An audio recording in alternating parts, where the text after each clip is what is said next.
Hello बच्चों, इस class में हम लोग HCF निकालना सीखेंगे।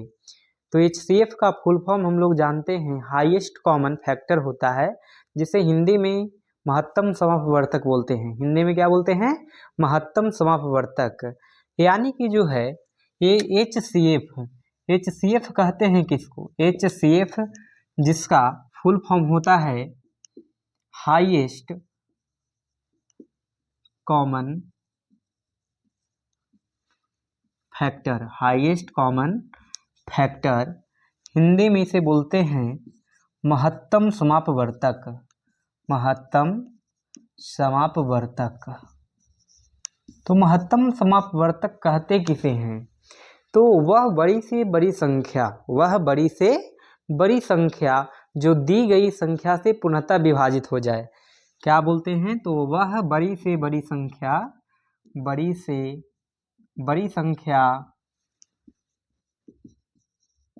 जो दी गई संख्या से, जो दी गई संख्या को पूर्णतः विभाजित कर दे, पूर्णतः विभाजित कर दे, उसे महत्तम समापवर्तक बोलते हैं। महत्तम समापवर्तक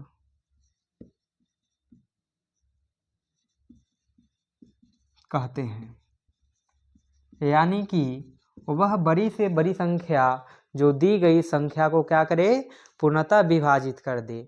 वह बड़ी से बड़ी संख्या जो दी गई संख्या को क्या करे? पूर्णतः विभाजित कर दे। जैसे मान लिया जाए कि हम लिए हैं कौन? 8, 12 और 16। 8, 12 और 16। तो वह कौन सी संख्या है जो 8 को, 12 को और 16 तीनों को भाग दे दे? तो आपको पता है जैसे इसमें 2 से भाग लग सकता है तीनों में, और किससे लग सकता है? 4 से लग सकता है। और किससे लग सकता है? 4 से लग सकता है, इसके अलावा और कोई नहीं। तो यहाँ पर ये दोनों में HCF कौन होगा? हाईएस्ट कॉमन फैक्टर कौन होगा? तो 4 देख रहे हैं कि सबसे बड़ी संख्या है जो कि तीनों संख्या में भाग दे रहा है। इससे कोई ऐसा बड़ी संख्या नहीं है जो कि तीनों में क्या करे? भाग दे। तो यहाँ पर इसका जो हाईएस्ट कॉमन फैक्टर है यानी HCF है, वो कौन है? 4 है। यानी 4 से तीनों जो है भाग लगेगा तीनों न संख्या में, और ये 4 से कोई ऐसा बड़ा संख्या नहीं होगा जो कि तीनों संख्या को क्या करे? भाग दे। जैसे हम ले लिए 24 और 30। 24 और 30। तो यहाँ पर अगर देखें तो 24 में किससे भाग लगता है? तो आपको पता है 2 से लगता है, 3 से लगता है, 4 से लगता है, 6 से लगता है, 8 से, 12 से और 24 से भाग लगता है। 30 में अगर देखें तो किससे भाग लगता है? 2 से, हालांकि 1 से भी सभी में लगता है भाग। तो 1 से, 2 से, 3 से, 5 से, उसके बाद 6 से लग जाएगा भाग, उसके बाद 15 से और 30 से भाग लगेगा। अब यहाँ पर जो है कॉमन फैक्टर अगर देखें दोनों में, तो कॉमन फैक्टर तो ऐसे एक भी है। कॉमन फैक्टर क्या है? एक भी है, 2 भी है, 3 भी है, इसमें 6 भी है कॉमन दोनों में। और कौन सा है? तो 6 है। उसके अलावा जो है और कोई कॉमन फैक्टर इसमें नहीं है। तो क्या डिफिनेशन में बोले? वह बड़ी से बड़ी संख्या जो दी गई संख्या को क्या करे? पूर्णतः विभाजित कर दे। अब बताइए कौन ऐसा दोनों में कॉमन फैक्टर है जो कि सबसे बड़ी संख्या है? तो सबसे बड़ी कौन है? ऐसे कॉमन तो 1, 2, 3, 6 भी था, लेकिन सबसे बड़ा कौन है कॉमन? तो सबसे बड़ा कॉमन क्या है? 6 है। कॉमन सबसे बड़ा नंबर कौन सा है दोनों में? 6 है। तो 6 इसका क्या हो जाएगा? HCF हो जाएगा। 6 क्या हो जाएगा? HCF हो जाएगा। तो HCF निकालने की जो है 2 विधि होती है। HCF निकालने की 2 विधि होती है, एक भाग विधि और एक गुणनखंड विधि। HCF निकालने की जो है कितनी विधि होती हैं? 2 विधि होती हैं, एक भाग विधि और एक गुणनखंड विधि। HCF ज्ञात करने के लिए, ज्ञात करने की 2 विधि है, 2 विधि है। एक है भाग विधि, भाग विधि, और एक है गुणनखंड विधि, भाग विधि और गुणनखंड विधि, ये दो विधियों से जो है HCF को हम निकालते हैं। तो सबसे पहले भाग विधि से हम निकालना सीखेंगे। भाग विधि से कैसे निकाल सकते हैं, जैसे मान लिया जाए 24 और 36 का HCF निकालना है। किसका निकालना है? HCF ऑफ 24 एंड 36, यानी कि 24 और 36 का HCF क्या होगा। तो भाग विधि से अगर बनाना है तो उसके लिए किया जाता है, यहाँ पर छोटे वाले नंबर को भाजक के जगह पर लिखते हैं। भाजक के रूप में किसको लिखते हैं? जो भी छोटा वाला नंबर है उसको भाजक के रूप में लिखेंगे। उसके बाद जो बड़ा वाला नंबर है उसको भाज्य के रूप में लिखेंगे। जो बड़ा वाला संख्या है उसको हम किस में लिखेंगे? भाज्य के रूप में लिखेंगे। और जो छोटा वाला है उसको भाजक के रूप में लिखेंगे। अब इसको भाग देंगे तो देख रहे हैं 24 दूनी 48 ज़्यादा हो रहा है, तो एक बार में भाग लगेगा, तो एक बार में लगा लेंगे 24। अब भाग में हम लोग जानते हैं क्या करते हैं? घटाते हैं। तो घटाएंगे, 6 में से 4 घटाएंगे 2, 3 में से 2 घटाएंगे 1, यानी कि 12। अब यहाँ पर क्या करना है कि जैसे इससे जब 24 से हम भाग दिए तो यहाँ 36 में तो शेष बच गया कितना? 12, यानी 36 को पूरा डिवाइड नहीं कर पाया। और जब पूरा डिवाइड 24 जो है 36 को नहीं कर पाया, तो अब जो बचा है यानी शेष बचा है उससे हम क्या करेंगे? 24 में भाग दे देंगे, यानी कि जो भी यहाँ भाजक था वो अब यहाँ अगले स्टेप में भाज्य के रूप में काम करेगा। तो 12 दूनी 24, यानी 2 बार में पूरा क्या होगा? 1 कट जाएगा। तो इस प्रकार से जो है जो जिससे हम सबसे लास्ट बार भाग दिए हैं, यानी सबसे अंतिम बार जिससे भाग देते हैं वही HCF का मान होता है। तो सबसे अंतिम बार किससे भाग दिए? 12 से भाग दिए, तो HCF का मान कितना हो जाएगा? 12 हो जाएगा। सेम उसी प्रकार से मान लिया जाए कि यहाँ पर हमें निकालना है 28 और 42 का HCF। 28 और 42 का निकालना है।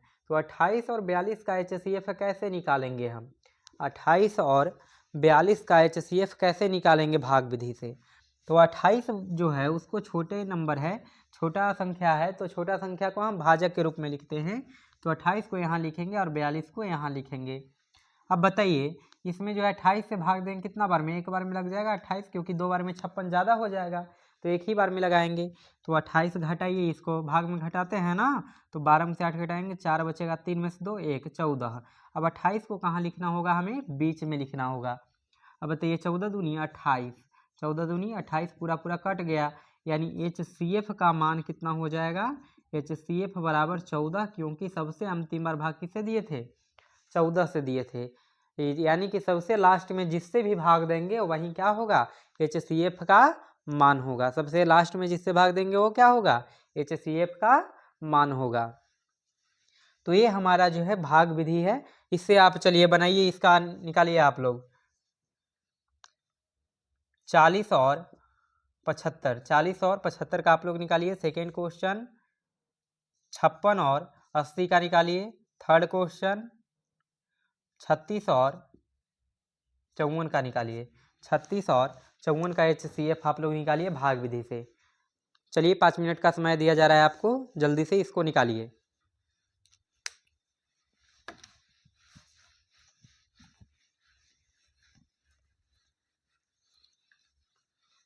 फास्ट सोल्व करिए इसे।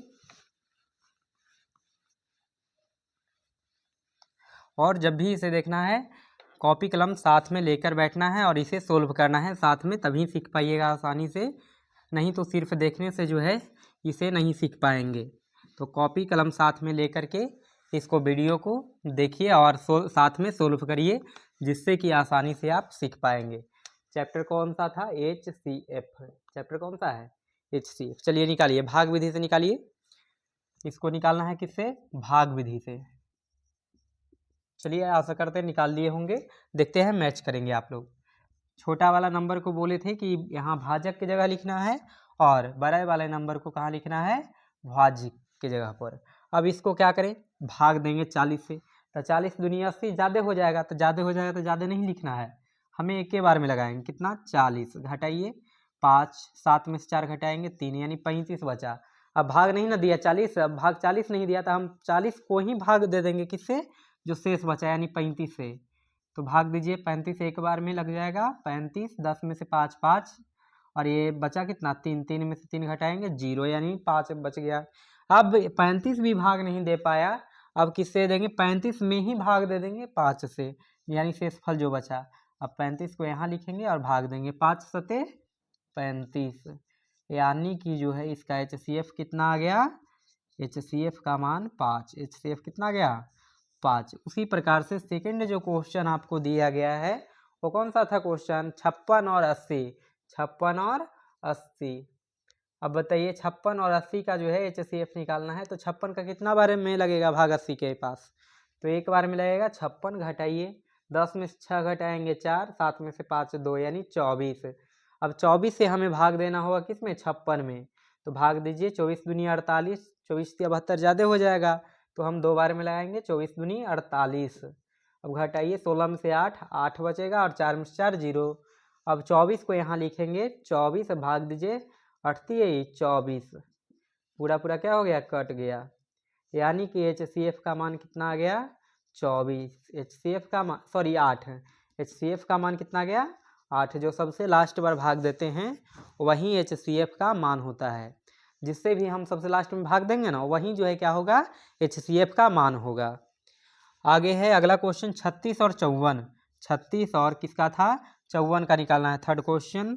तो 36 और 54, 36 से भाग दीजिए 54 में, कितना बार में लगेगा, 36 दूनी 72 ज़्यादा हो जाएगा, तो एक बार में लगाएंगे 36। घटाइए, 14 में से 6 घटाएंगे 8 और 4 में से 3 1, 18। फिर भाग दीजिए, 36 में 18 से भाग देंगे तो 18 दूनी 36, यानी कि जो है इसका HCF का मान कितना आ गया, सबसे लास्ट बार भाग किससे दिए थे 18 से, तो 18 इसका हो जाएगा HCF का मान कितना 18 हो जाएगा। तो आशा करते हैं आप लोग भाग विधि सीख गए होंगे। अगला विधि हम लोग सीखेंगे कौन सा, गुणनखंड विधि। गुणनखंड विधि से HCF ज्ञात करने के लिए अब हम लोग सीखेंगे। चलिए इसे मिला लेंगे तीनों क्वेश्चन को, उम्मीद करते हैं सही हुआ होगा सभी का। अब सीखते हैं अगला विधि कौन सा है, गुणनखंड विधि। तो गुणनखंड आप लोग को शायद आता होगा सभी को, तो चलिए नहीं आता है तो कोई बात नहीं, यहाँ पर गुणनखंड भी पहले करेंगे, तो गुणनखंड करेंगे तो आसानी से आप लोग सीख सकते हैं, कोई उसमें परेशानी नहीं है। चलिए अगला कौन सा विधि है, गुणनखंड विधि। HCF निकालने की जो है अगला विधि कौन सा है, गुणनखंड विधि, जिसे अब हम लोग देखेंगे। ये भाग विधि से देख लिए, अब कौन सा विधि देखेंगे, गुणनखंड विधि। गुणनखंड विधि, HCF निकालने की कौन सी विधि, गुणनखंड विधि। अब गुणनखंड विधि से अगर निकालना है, जैसे मान लिया जाए 40 और 75 का ही फर्स्ट क्वेश्चन इसका ले लें, तो 40 75 का अगर निकालेंगे तो दोनों को अलग अलग क्या करना है, गुणनखंड कर लेना है। दोनों जो नंबर दिया गया है यानी संख्या दिया गया है उसको क्या करेंगे, अलग अलग गुणनखंड कर लेंगे, अभाज्य गुणनखंड। और अभाज्य गुणनखंड में आपको पता है कि सबसे पहले छोटा नंबर यानी कि 2 से डिवाइड करके देखते हैं, उसके बाद सबसे छोटी अभाज्य संख्या कौन है, 2 से, 2 है तो 2 से डिवाइड करके देखेंगे। अगर 2 से नहीं पूरा पूरा डिवाइड होता है, यानी पूरा पूरा 2 से भाग नहीं लगता है, तो हम जो है 3 से लगा कर देखेंगे। अगर 3 से भी भाग ना लगे तब हम 4 से नहीं लगाएंगे, फिर किससे लगाएंगे, 5 से। उसके बाद 5 से भी न लगे तो 7 से, उसके बाद 11 से, 13 से, 17 से, इस प्रकार से आगे चेक करेंगे कि किससे भाग लग रहा है। तो यहाँ पर सबसे पहले 40 है, 2 से भाग लेंगे लगाएंगे तो 2 से लग जाएगा 20 बार में, 20 दूनी 40, 2 से 10 दूनी 20, फिर 2 से लगाएंगे 5 दूनी 10, 5 से 1। यहाँ पर देखिए 2 से नहीं लगेगा, 3 से लगेगा, 3 से लगाएंगे 25 या 75, 5 से लगाएंगे 5 25 और 5 से 1। अब यहाँ पर क्या करना है, ये दोनों को गुना के रूप में हमें लिख लेना है। 40 को क्या लिख सकते हैं, तो 2 गुना 2 गुना 2 गुना 5, एक को लिख सकते हैं या ना भी लिख सकते हैं, कोई दिक्कत है नहीं। अगला है 75, तो 75 को लिखेंगे तो क्या, 3 गुना 5 गुना 5 और गुना 1। अब इसमें देखना है कि दोनों में कॉमन क्या है, यानी सेम नंबर कौन कौन है। तो यहाँ पर अगर देख रहे हैं तो सिर्फ 5 है, इसमें 2 है तो इसमें 2 नहीं, इसमें 3 है तो 3 इसमें नहीं है, सिर्फ और सिर्फ कौन है, 5 है। तो जो भी कॉमन नंबर मिलेगा वही क्या हो जाएगा, HCF। तो यानी HCF का मान कितना आ गया, 5। 2 के बदले एक बार लिखेंगे, सिर्फ 2 के बदले कितना लिखेंगे, एक लिखेंगे। चलिए अगला क्वेश्चन कौन था, अगला क्वेश्चन 56 और 80। तो 56 और 80 का गुणनखंड करेंगे, 56 और 80 का गुणनखंड करेंगे, 2 से लगाएंगे 28 दूनी 56, 14 दूनी 28, 2 से लगाएंगे 7 दूनी 14 और 7 से 1। यहाँ पर 80 में अगर भाग दें तो 40 दूनी 80, 20 दूना 40, 2 से 10 दूनी 20, 5 दूनी 10 और 5 से लगाएंगे कितना 1 आ जाएगा। अब इसे क्या करना है, गुना के रूप में लिख लेना है, यानी 56 बराबर 2 गुना 2 गुना 2 गुना 7। और चाहें तो 1 को लिख सकते हैं, कोई दिक्कत नहीं। 80 है तो 80 का क्या हो जाएगा 2 गुना 2 गुना 2 गुना 2 गुना 5। कितने 2 हैं, 4 2 हैं, तो 4 को 2 लिख लिए और एक क्या है 5 है तो 5 लिख लिए। अब कॉमन देखिए क्या है 2 2 2, बस 3 को 2 है, यानी कि 2 गुना 2 गुना 2 HCF बराबर क्या हो जाएगा 2 गुना 2 गुना 2, यानी 3 बार था, 3 को कॉमन ले ली इसे। अब बचा कितना, तो 2 दूनी 4, 4 दूनी 8 हो जाएगा। तो HCF का मान कितना हो जाएगा, इसका 8 हो जाएगा। HCF का मान कितना 8 हो जाएगा। अगला क्वेश्चन कितना है 36 और 54। अगला क्वेश्चन कितना है 36 और 54। तो 36 और 54 का निकालना है, तो 36 और 54 का अलग अलग गुणनखंड पहले कर लेंगे। 2 से लगाएंगे 18 दूनी 36, 9 दूनी 18, 3 से 3 तिया 9 और 3 से लगाएंगे 1। इसको 27 दूनी 54, 3 से लगाएंगे 9 तिया 27, 3 तिया 9 और 3 से लगाएंगे 1। अब यहाँ पर जो है इसको गुना के रूप में लिख लेंगे, तो 36 बराबर क्या लिख सकते हैं 2 गुना 2 गुना 3 गुना 3 गुना 1। और 54 को क्या लिख सकते हैं, तो 2 गुना 3 गुना 3 गुना 3। तो कॉमन क्या है बताइए 2 और क्या है 3 है और क्या है 3 है। तो 2 गुना 2 गुना 3 गुना 3, HCF का मान कितना आ जाएगा 2 गुना 3 गुना 3, यानी 3 3 9, 9 दूनी 18। क्या आ जाएगा HCF बराबर 18। तो इस प्रकार से हम गुणनखंड विधि से भी HCF को निकाल सकते हैं। तो हम लोग गुणनखंड विधि और भाग विधि दोनों को कंप्लीट किए। अब जो है आपको कुछ होमवर्क दिया जा रहा है, जो कि दोनों विधि से आपको क्या करना है बना लेना है। दोनों विधि से आपको बना लेना है। क्या क्या, फर्स्ट लिखिए क्वेश्चन। क्वेश्चन का हेडिंग डालेंगे भाग विधि तथा गुणनखंड विधि से HCF ज्ञात करें। HCF ज्ञात करें। लिखेंगे फर्स्ट क्वेश्चन 24 और 40, 24 और 40। सेकेंड क्वेश्चन लिखिएगा 28 और 48। थर्ड क्वेश्चन लिखिएगा 20 और 50। फोर्थ क्वेश्चन 60 और 80, 60 और 80। फिफ्थ नंबर क्वेश्चन लिखेंगे 96 और 120, 96 और 20। छठा लिखिएगा 100 और 150। ये 6 क्वेश्चन आप लोग क्या करेंगे होमवर्क में कंप्लीट करके लाएंगे। होमवर्क में क्या करेंगे बना लेंगे ये सभी क्वेश्चन को, और सही ढंग से दोनों विधि से क्या करना है बना लेना है। चलिए, अगर वीडियो पसंद आया है तो लाइक करें, और अगर जो है चैनल पर नए हैं तो चैनल को सब्सक्राइब करें, जिससे कि आगे आने वाले जो भी वीडियो मिलेगा अगले टॉपिक का, वो जो है आपको सबसे पहले पहुँचे। और दोस्तों के पास शेयर भी कर लें, और चैनल पर नए हैं तो सब्सक्राइब कर लें। आज के लिए इतना ही। जय हिंद।